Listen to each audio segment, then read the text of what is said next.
बेरोजगारी मुक्त दलित परिवार, जो मैंने कहा पहले बिंदु में आर्थिक न्याय से जुड़ा हुआ एक बिंदु है। जब तक ये लोग आर्थिक तौर पे मजबूत नहीं होंगे, इनका भविष्य यदि सुरक्षित नहीं होगा, तो मुझे लगता है कि ये यही परंपरा के अनुसार इसी तरह की चीजें आगे बढ़ाते रहेंगे।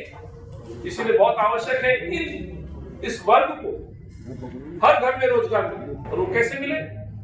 कम से कम एनसीडी में जो इनका अधिकार था, जो नौकरियों में आज मैं देख रहा हूँ कटौती करके दूसरे वर्ग के लोगों को भी भर्ती किया जा रहा है।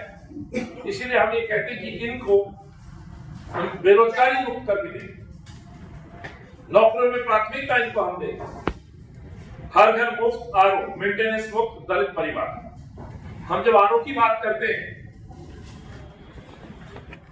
तो उस वर्ग के लिए बात कर रहे हैं जिनके घर में गंदा पानी आ रहा है, जो लोग शायद सक्षम नहीं है रोजाना मार्केट से पानी खरीदते और पीते हैं। मैं आज मरीगा फेज 2 में था, जो कि डीडीए की कॉलोनी है। कई जगह मैंने रुक कर देखा कि दुकानों के बाहर बोतलें रखी है, बगैर ब्रांड की बोतल 30 रुपए 40 रुपए में बिक रही है, जो मुझे उम्मीद थी उससे कहीं ज्यादा महंगा पानी बिक रहा है। लेकिन जब ब्रांड की बात करते हैं,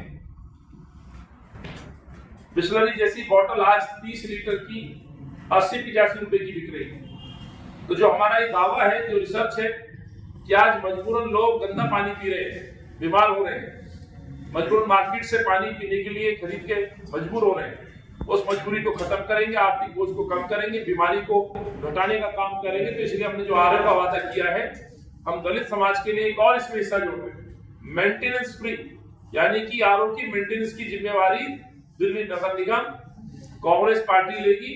और मेरी चमकती दिल्ली का जो सपना साकार है, दलितों का यदि हमें जीवन चमकाना है, तो मैं समझता हूं उनको ये सपोर्ट देना बहुत आवश्यक है। साथियों, मुझे 2000-2007 का अपना कार्यकाल याद आ जाता है। कांग्रेस की सरकार थी, एमसीडी और दिल्ली शीला जी की सरकार थी, और उस समय एक कार्यक्रम शुरू हुआ जिसमें हमने बड़े गर्व से कहना चाहता हूं, हर वार्ड में एक महिला पार्क के नाम से एक पार्क बनाया है, महिला पार्क। और मुझे खुशी, खिचड़ीपुर गांव के अंदर मैंने वो पार्क बनाया जिसमें मेरी गांव देहात की महिलाएं वॉक करने जाती हैं।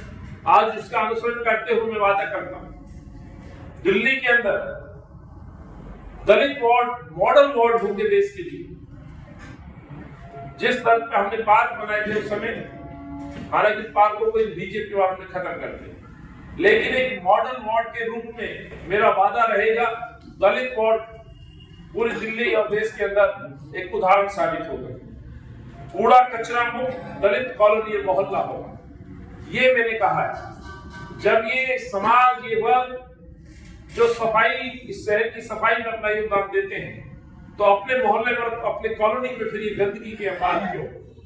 उस बुराई को मिटाने के लिए हमने कहा है, ये कॉलोनियां सबसे पहले, हालांकि हर दिल्ली वासी को स्वच्छ माहौल में रहने का अधिकार है, लेकिन एक एरिया में भी तवज्जो दी जानी चाहिए। इसलिए मैंने बात कही। मैंने जो कल बातें कही थी साथियों, उसमें गुरु रविदास जी के विशाल मंदिर की मैंने बात की। जब मैं बात करता हूँ सामाजिक न्याय और धार्मिक न्याय, ये दौरा मारकर नहीं चलेगा इस देश में, खासतौर से इस दिल्ली। जब मैं कम्युनल पॉल्यूशन की बात करता हूँ, तो यहाँ मुझे एक दलित समाज का एक मंदिर सामने याद आता है, गुरु रविदास जी का मंदिर।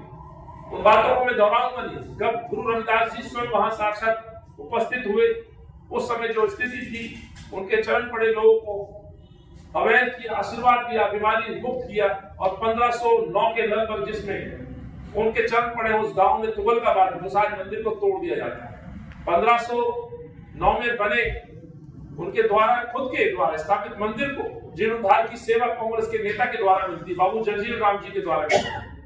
लेकिन आज वो मंदिर तोड़ दिया जाता है। आज भी ये रविदासी जो मेरे साथी भाई हैं, जो गुरु के भक्त हैं, या अन्य समाज के लोग भी बाबा को मानते हैं, आज वो मंदिर खंडर है। 3 जो वहां पर जो समाधियां हैं, वो बिल्कुल नस्तानाबूद कर दी। तो हम ये कहते हैं कि इस मंदिर का निर्माण कानूनी प्रक्रिया के दौरान, यदि हमें दोबारा दरवाजा खटखटाना होगा तो इसको हम खटखटाएंगे। और मेरा वादा है कि कांग्रेस पार्टी एमसीडी में आएगी तो इस गुरु रविदास जी के मंदिर के लिए न्याय स्वरूप उस मंदिर को हम बनाने का काम करेंगे, जो मंदिर 1556 में कांग्रेस परिवार के ही साथी को सेवा मिली थी। ये मेरा सवाल पूछा, मैं उसमें बता दूं, मैं खुद पार्षद भी था और जोन चेयरमैन भी था। उस समय एमसीडी में कांग्रेस की सरकार थी, दिल्ली में शीला जी की सरकार थी, और इतने समन्वय के साथ हम लोग आगे बढ़ रहे थे। उस समय याद होगा हमने टाउन वेल्डिंग जॉब कमेटी बनाई थी, हमने वार्ड वेल्डिंग कमेटी बनाई थी, और मैं खुद उसका गवाह भी। अफसोस ये है कि जैसे 2007 में सत्ता परिवर्तन हुआ, भाजपा आई, भाजपा ने तमाम समितियों को भंग कर दिया।